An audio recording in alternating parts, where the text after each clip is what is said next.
Essentially, all pneumonias are technically aspiration pneumonias, with the exception of three types. Kind of like a jacuzzi for bacteria. They kind of love to hang out there because the lung is kind of damaged. And when a lung is not damaged, it works really well at removing bugs. When it's damaged, it does a poor job of moving bugs out. Pneumonia is considered one of the most critical consequences of dysphagia, and in some patient populations, it's a leading cause of death. Although pneumonia plays a major role in our clinical decision-making process as SLTs, we felt that we didn't know enough about it. To change that, we invited Dr. Harmeet Bedi, a pulmonologist at Stanford University School of Medicine. We asked him about potential differences between aspiration pneumonia and general pneumonia, risk factors, and what exactly happens when someone has pneumonia. He also shared his clinical experience of assessing and treating pneumonia in different patient populations. So enjoy listening to a pulmonologist's perspective on aspiration and pneumonia.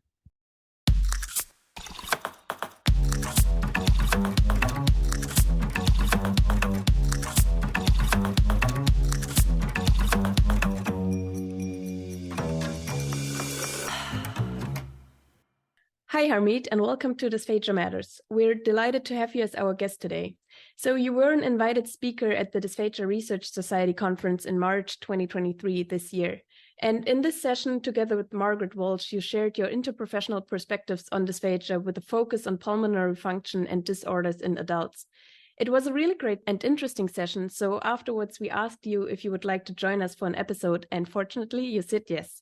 So thanks so much for taking the time today to talk to us about this important topic. But before we dive in, would you mind briefly introducing yourself? Sure. First of all, I just want to thank you both for inviting me to speak at your guys' podcast. It was an honor to speak at your conference, and I actually learned quite a bit over there as well. My name's Harmeet Bedi. I'm an interventional pulmonologist at Stanford University. I'm the director of interventional pulmonology and bronchoscopy, and also a clinical associate professor within the pulmonology, allergy, and critical care division at Stanford University. Thank you very much. So in our clinical world, we talk a lot about aspiration and the risk of developing pneumonia, and then the critical consequences of that. Can you give a brief overview of what pneumonia is and how it affects the respiratory system? Sure. Yeah. When you hear the word pneumonia, we're really describing inflammation within the lungs. And specifically within the lungs, we're talking about inflammation around airways that are really far out into the lung tissue, as well as what we call the alveolar tissues or the air spaces. That's really where oxygen and carbon dioxide get their transfer points. You can have this inflammation from either an infection, or you can have it from an immune response from your body, such as like an autoimmune condition. So we do have pneumonias that are actually non-infectious that can occur within your body. And when this area becomes inflamed, it's just like any other inflammation in your body. Like if you ever twist your ankle becomes very swollen. Well, when you get pneumonia in the lungs, that area becomes kind of saturated with mucus, pus, white blood cells, and a lot of water in that area. And that basically kind of occupies the area within the lung tissue, and that's what a pneumonia is. We often use the term aspiration pneumonia. Is there a difference between as we call it, normal pneumonia and aspiration pneumonia? Yeah, this is a really favorite question of mine that I always teach on our ICU rounds, where I talk about, aspiration pneumonia and all the terms that we have over the years that have come out. But essentially all pneumonias are technically aspiration pneumonias, with the exception of three types. One of them is viral pneumonia. If you think about COVID, those pneumonias are transmitted from person to person and are contagious. The second type of pneumonia that's not an aspiration pneumonia is tuberculosis. So that goes from person to person. And the third group is Legionella and Mycoplasma. So really, Legionella is truly an airborne droplet type of a transmission. So whenever you're in a hospital, think about which patients you see that make you wear a mask when you enter their room. If you have a generic pneumonia, you're not required to wear a mask. So we know that pneumonias are not contagious, except for when they have tuberculosis or TB rule out. If they have a viral pneumonia from, let's say, COVID, influenza, rhinovirus, or if you have actually Legionella positive. If you're Legionella positive, your room gets converted to airborne precautions as well.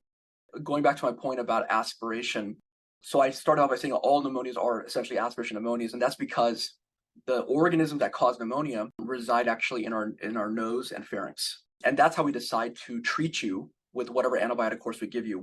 As doctors, we make a bet and say, okay, you don't work in a hospital, you don't live in a hospital, you're healthy, you're at home, you're taking care of yourself. You probably have strep pneumo, Haemophilus, or generic Staph aureus in your nose. And given that, we will treat you with azithromycin, for example, or doxycycline, which covers all those organisms. If you live in a hospital, we know that there's more antibiotic resistant organisms. You touch your nose, the flora in your nose changes over the course of a few days. And now you have Pseudomonas in your nose. You have MRSA, methicillin resistant Staphylococcus aureus, and more of these stronger bugs. So we treat you with stronger medications like vancomycin, for example, or Zosyn. Now, talking about aspiration pneumonia, we still use the term aspiration pneumonia.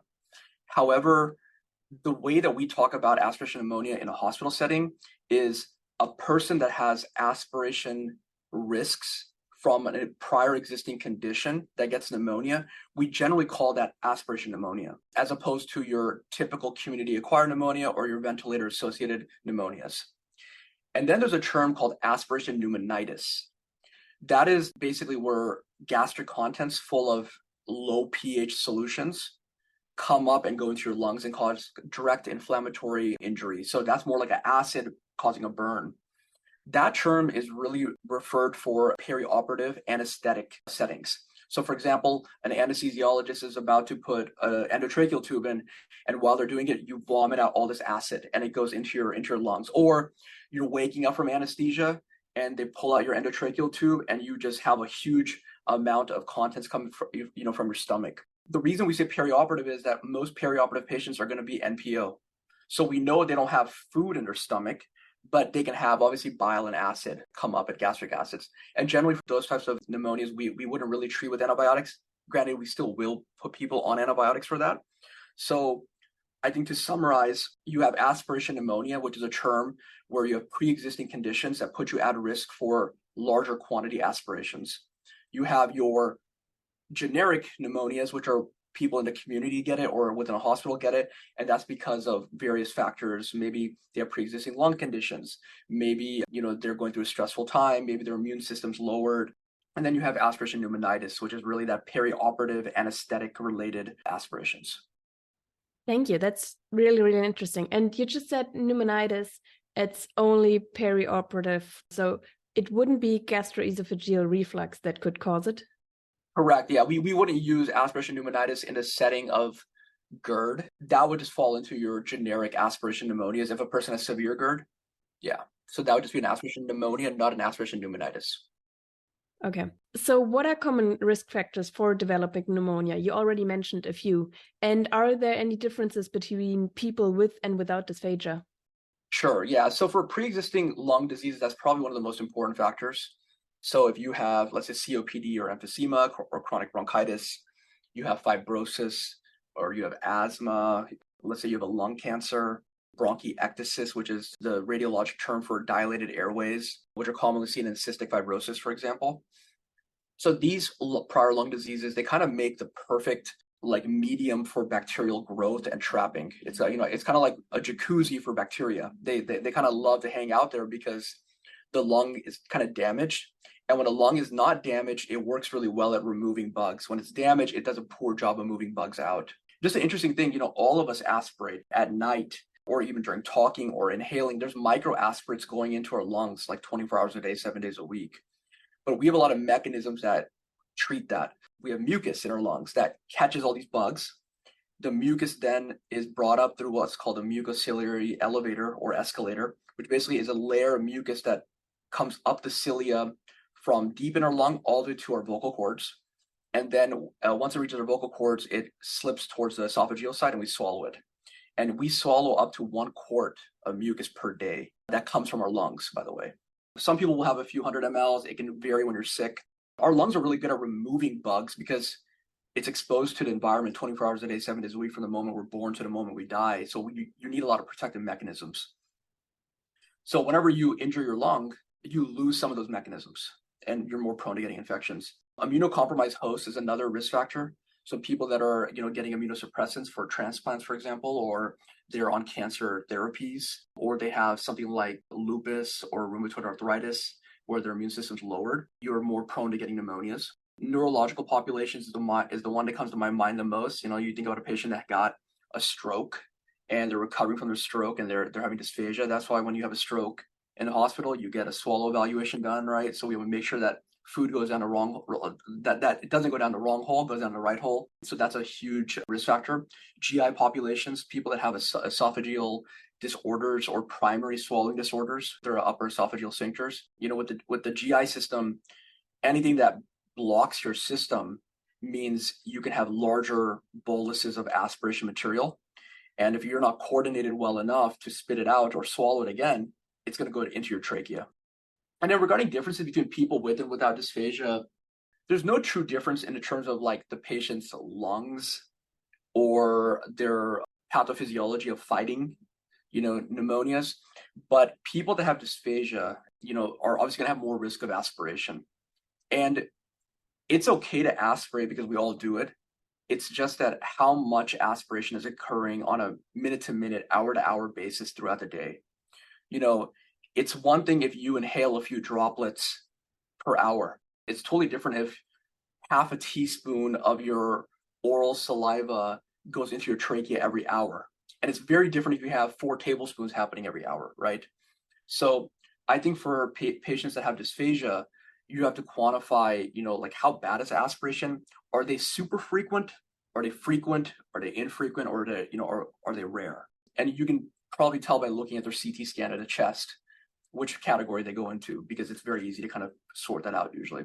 So you said it's really important how frequently people aspirate.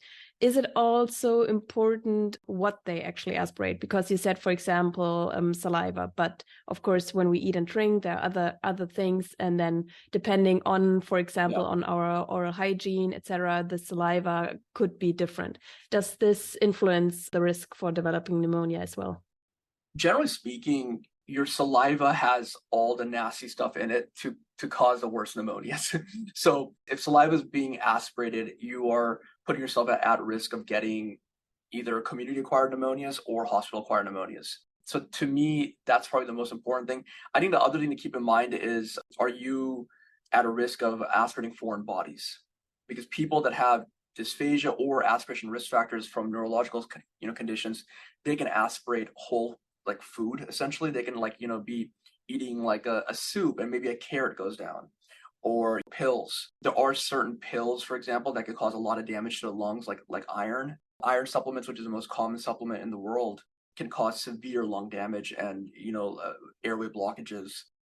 If you're aspirating saliva regularly, that's probably the worst thing you can aspirate. Besides foreign bodies, that can lead to acute decompensation, or obviously if you're eating a hot dog and it goes in your trachea and it blocks up your trachea, you can die at that moment. But generally speaking, I think any aspiration is putting you at risk for getting serious pneumonias. Mm-hmm.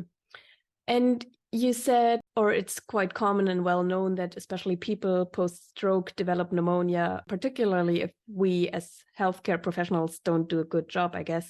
So is it mainly because they have such a high risk for having dysphagia, or is it also because the immune system is weaker, or is it like really multifactorial?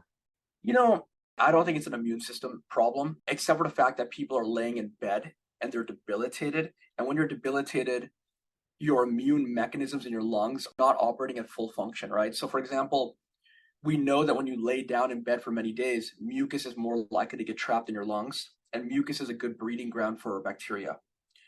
But besides that, what I think people underappreciate is how good our gag reflex and glottic function is at preventing things that could kill us every second of our lives. Like we are so good at closing that glottic opening involuntarily in our sleep, while eating, while drinking fluids. We have a very excellent mechanism for preventing these conditions. And the moment you take that away or damage it, you can see the consequences very quickly of what happens, right? And that's what happens in stroke patients. They have a serious stroke, they can't swallow. You see them drooling, and their swallow evaluation is grossly abnormal. That there's probably a lot of quote unquote silent aspiration going on, right? Because they failed right in front of you with whatever you gave them, but you can imagine what's happening at nighttime, right? At nighttime, it's probably is just dripping like a leaky faucet the whole entire night, is going into the lungs, and that's how you get you get your pneumonias at that point. So I think for the neurological patients, you have to really just think about how much is happening when you're not around. I would just quantify that as a lot, probably a good amount, infrequent or rare, and you can kind of sort out how much intervention you need for those patients. Yeah, thank you. And so if someone is actually developing pneumonia or is having pneumonia, what are potential risks and consequences for those people? So some of the things that you can have, for a lot of patients, they're just going to get treated and they're going to improve relatively quickly. But in the grand scheme of things, pneumonias is probably one of the leading causes of deaths within the ICU, just in general. But you can get decline in your lung function because depending on how large your pneumonia is, you can impair kind of the oxygen, carbon dioxide transfer along the capillary membranes. That can lead to you having a harder time doing your day-to-day activities. There could be a need for temporary or permanent oxygen supplementation. So a lot of patients with aspiration pneumonias may have to go home with oxygen for a couple of days or a couple of weeks, and the unfortunate ones may have to have oxygen lifelong forever. You can get permanent lung scarring or what we call fibrosis. The way our body works is when something gets injured over and over again, it starts throwing scar tissue at it to kind of heal it. If you do a good job of treating it the first time, things go back to normal.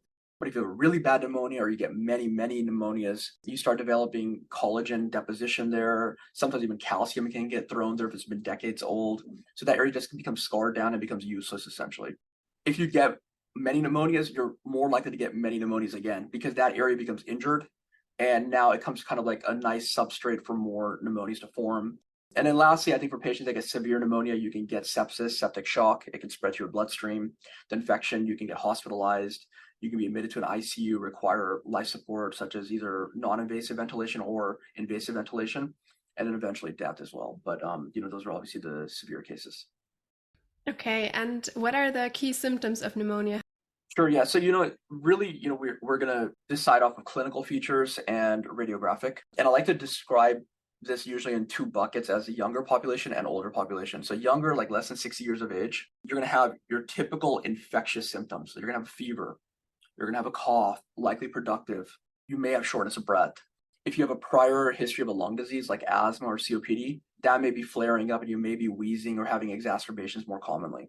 And then when you do an X-ray or a CT scan of the chest, you're going to see possibly a focal infiltrate or multiple areas of infiltrates. And then you can do your cultures if needed and things like that. For the older population, they almost like never present like this. They kind of present very, very silently. They come in and they just have a loss of appetite. You talk to the family, they're very fatigued. Family members will say, oh, my dad usually gardens, but this week he kind of took it off randomly. I don't know why he took it off. They may have a little bit of delirium, so they may be a little bit more quiet, or they may be confused at times during the daytime. And then you could throw in some respiratory symptoms, but typically if they have any respiratory symptoms, it's just a dry cough. I don't usually hear more than that. But for me, whenever I see loss of appetite in a patient that's older that might be aspirating, I just assume it's pneumonia, to be honest with you, at that point. And then obviously you'd want to tie it together with radiographic evidence. Do they have a chest X-ray that shows some infiltrates? Do they have a CT scan that kind of confirms it? You can do blood tests, like look at their white count. It may not always be elevated unless it's a really bad pneumonia, but they almost are never febrile. They just don't get fevers at that age when they're older for your typical pneumonias. And I think the reason is for patients that are recurrent aspiration pneumonias, the body just kind of is dealing with it all the time. So it turns into a chronic condition. And that's why you don't get these acute symptoms that you would typically see with a younger person. Like if I were to get a pneumonia now, I would for sure have a fever of 102 or 103. I'd be coughing up green phlegm. I'd feel ill. I'd probably have to go to an urgent care or ER for treatment. But when they're older and they kind of get a bunch of pneumonias, the body just kind of like puts a Band-Aid on it and it kind of just keeps it controlled a little bit until it really flares up. By now, it's, at least in Germany, very on the news that there are different symptoms for men and women for heart attacks, for example. Does this also apply for pneumonias? Not from my experience. I haven't seen it from, men versus women. I kind of seen everything with everyone, to be honest with you. So I can't recall a real difference. Yeah. And does it make a difference if someone has, for example, an underlying neurological condition or not? So do they get fever, for example, when they have pneumonia, or if they're an older person with a neurological condition? There's no difference like in terms of outpatient management.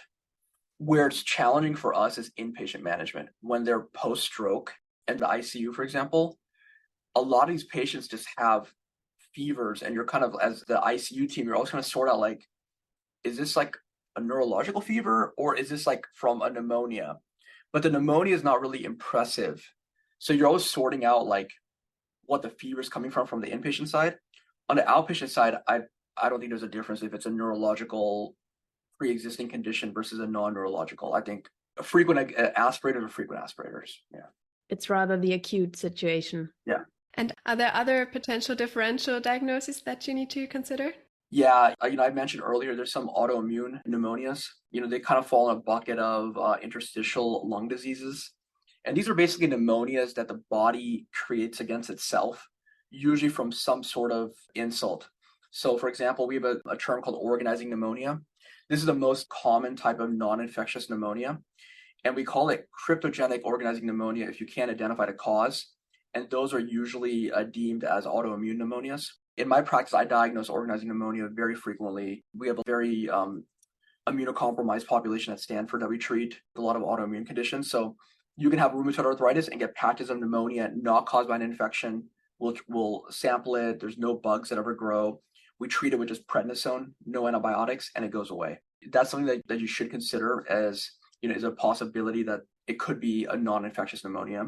You should look out for airway obstructions and foreign body aspiration. So for us in the interventional pulmonology world, this happens to us maybe 3 times a year or 4 times a year. We go in to sample a pneumonia because the pneumonia keeps coming back, and we get in there and it's like a popcorn kernel sitting there blocking an airway. And the patient had aspirated it. He or she did not remember it happening.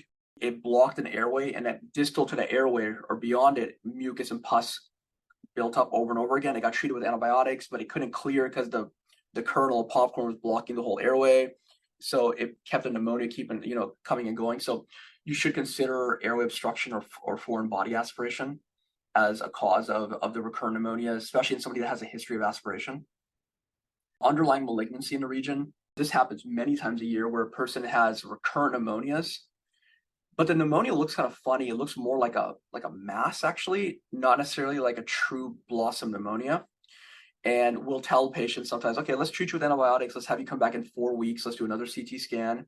And then at that point, you can see, oh, there's actually a mass that had a pneumonia around it. And the mass kept causing a pneumonia over and over again. So that's something to kind of keep in mind. If a person has a pneumonia in the same spot over and over again, and it's kind of getting larger and larger, you should be thinking, is there a cancer there? And then the last one I would say is drug-induced pneumonitis.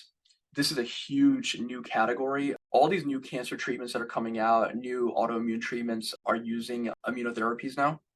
And one of the biggest side effects of immunotherapies is getting drug-induced pneumonitis.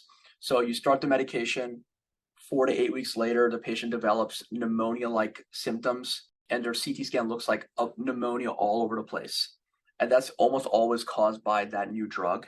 In fact, we're seeing more and more of it because all the newer cancer therapies are using more immunotherapies. So we actually deal with a lot of those. So that's something to kind of keep in the background as newer drugs are being formed, that they can cause pneumonias themselves.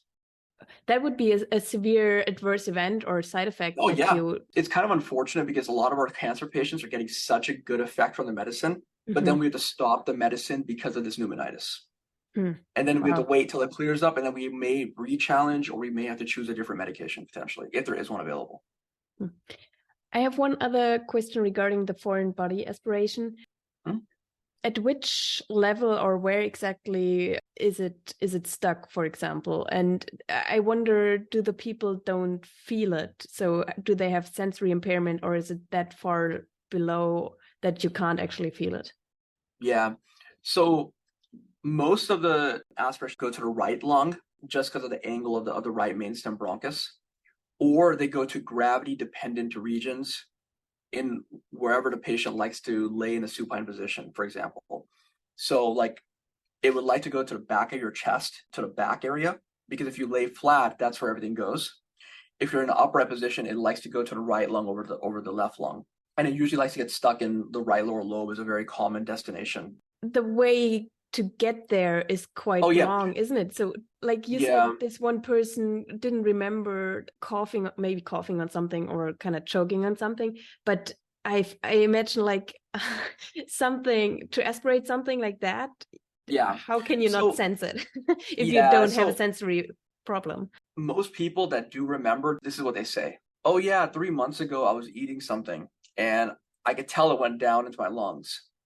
I coughed for extremely hard for 30 minutes, 20 minutes, 1 hour. And then it just kind of got better. And maybe I got it out, but I'm not sure if I got it out. But I felt better, so I just kind of ignored it. Like that's the most common story. And I think the reason for that is if something is loose inside of your airways, you're going to feel it very easily. But once it gets kind of stuck and wedged, I think your body's able to adapt to it a little bit easier. And at that point, your symptoms probably start subsiding. Okay, that makes sense. Okay, so now moving on to the treatment. As a pulmonologist, what treatment options do you have for pneumonia? Once you diagnose your patient with pneumonia, you made that diagnosis off of the symptoms, with some radiographic evidence, antibiotics are going to be the mainstay treatment. And that depends on what your flora is going to be in your nose and your pharynx, which I kind of discussed earlier of the different types of pneumonias, hospital versus community acquired. And then it goes to underlying diseases, right? Like what's causing this. So for the dysphagia podcast, I would say for people that are recurrently having problems, it's about treating what that dysphagia is, like what's causing that dysphagia, trying to reduce the number of dysphagia episodes a person may have, the amount of regurgitation they experience, controlling their acid reflux symptoms. You're going to be doing that. Obviously, there's speech therapy for patients that have strokes, making sure they have all the proper techniques. I don't need to tell both of you about what to do in that sense, but I think treating the underlying cause, I know it's so easy to say, it's probably very difficult to do. And I see that on my end as well, because sometimes a patient can make 50% improvement, but that doesn't mean that the quantity of aspiration has reduced that much as well, right? Maybe it has reduced by 50%, but 50% left over is still a lot. And then obviously for patients that have really severe aspiration, you do have to start considering, do they need a peg tube, a feeding tube, so that they can bypass that? But that doesn't take away the saliva problem. That just takes away the food. That just takes away the food problem. It doesn't take away aspiration of saliva, which, as you probably heard from my talk today, is just as bad or worse than food, because food is not going to be embedded with a lot of bacteria. You're already embedded with bacteria, so you don't have to worry about that aspect. But that's going to be really the treatment. Yeah. Okay. So you're treating the pneumonia primarily with antibiotics, and then of course looking for what is actually causing the pneumonia. So if it's dysphagia, then it would be ideal if we could actually treat the swallowing symptoms and kind of improve the swallowing function. That makes sense. Great. So now we have discussed what pneumonia is, what the common causes are, and how you as a physician can treat it. But what can we do as SLTs or other healthcare professionals? So what would you say are some of the things we can do to potentially prevent someone from getting pneumonia in the first place? As we just discussed, all the therapy that's being done is going to be probably the mainstay treatment. Oral hygiene has been a very hot topic. And the reason for that is we know that your dentition and the types of bacteria that live in your mouth have an impact on what type of pneumonias you develop. The worse your teeth are, the worse dentition you have, or less clean they are, the more likely you're going to attract pathogenic organisms in your mouth. So those are going to be anaerobic bacteria, which are the kind of the bad ones that cause abscesses. You're going to have bugs that are stronger and harder to deal with antibiotics. So instead of aspirating generic bacteria, you're going to be aspirating superbugs essentially. And these superbugs cause much more serious problems within the lungs. So there's been a lot of attention over the years or over the last 10 years about oral hygiene. So for example, if patients have poor dentition, they need to see a dentist. They need to see which cavities they have. They need to see which teeth need to be removed. So that's a very important aspect. For our ICU patients, there's been a lot of attention to using chlorhexidine, solutions for the mouth to try to reduce that burden, because we know just because you have a ventilator tube in through your vocal cords, it doesn't mean aspiration stops. We commonly put a camera through the mouth or through the nose of patients that are on a ventilator. And you can sneak your scope by the ventilator tube through the vocal cords. And when you pass the vocal cords, you enter this pool of mucus that's sitting on top of the cuff. Okay. It's about maybe 5 to 7 mLs of just thick saliva sitting on top of the cuff. And I promise you that the cuff does not block off the trachea. Okay. It's positional. So when a patient turns their head, maybe a little gap forms, some saliva goes down that way. So that's how people with ventilators still get pneumonias, right? They still get it. Also, we're bypassing their mucus clearance now. So all the mucus that's stuck below normally would have come up naturally through our trachea, through our windpipe, into our vocal cords. We've blocked that whole mechanism now. That mechanism is handicapped now. So those two factors lead to still aspiration, even with a cuff tube in that's blocking your trachea. Those are the main ways that you can kind of prevent pneumonias or prevent serious pneumonias. Okay, so what are, in your experience, the most significant challenges and barriers to pneumonia prevention in people with dysphagia, and what can be done to address them?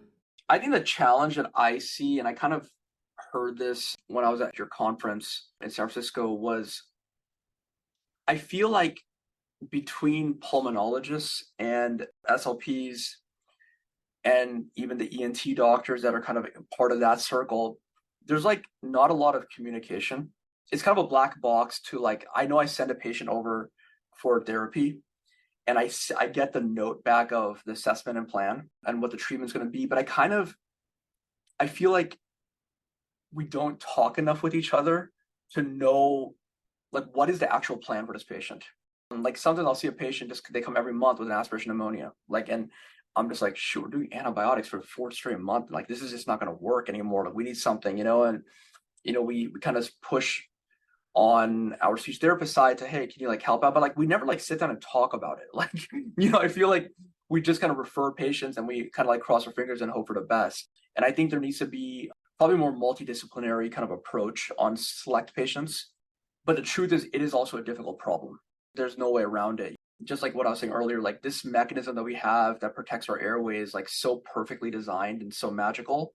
And the moment it breaks, that's when you're exposed to how risky it is. Like that is why we have a gag reflex. It's literally for this purpose. It's to make sure that we live another day.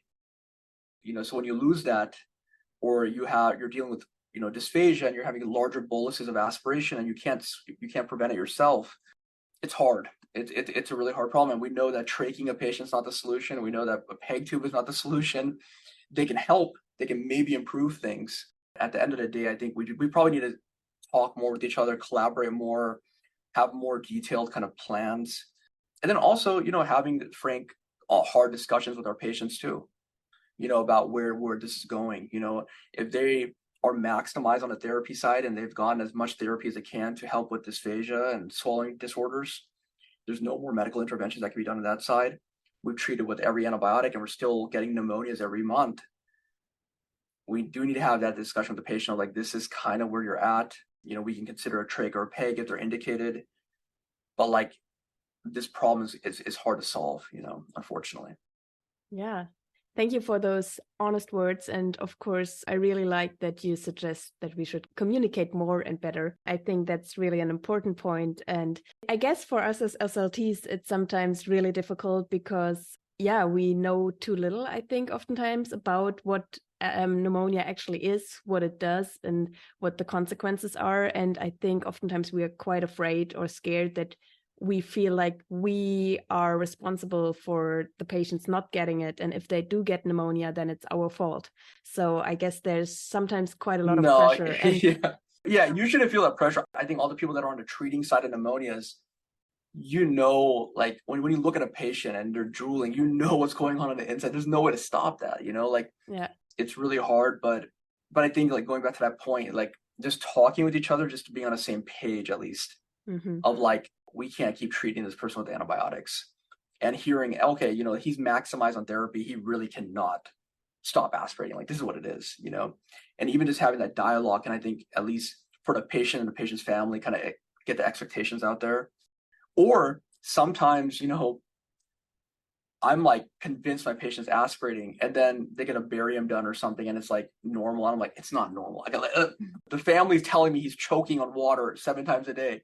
I know it's going down the wrong hole, and maybe that's a time that I should be reaching out to the speech folks like, hey, listen, like, I know your test came back normal. but his family is saying he's choking all the time. Like I still have a strong suspicion that there's aspiration ongoing. So I think that's the dialogue that needs to come from the treating side as well. Yes, absolutely. Great. Thank you so much, Harmeet. We really appreciate it. We hope you, our listeners, enjoyed this episode as well. If you would like to get in touch with us and stay informed about upcoming episodes, you can follow us on Instagram at Dysphagia Matters, on Twitter at DysphagiaPcast, or visit our website, dysphagiamatters.org. Thanks so much for listening. Thank you, Harmeet, for coming on the show, and take care, everyone. Bye-bye. Bye. Bye.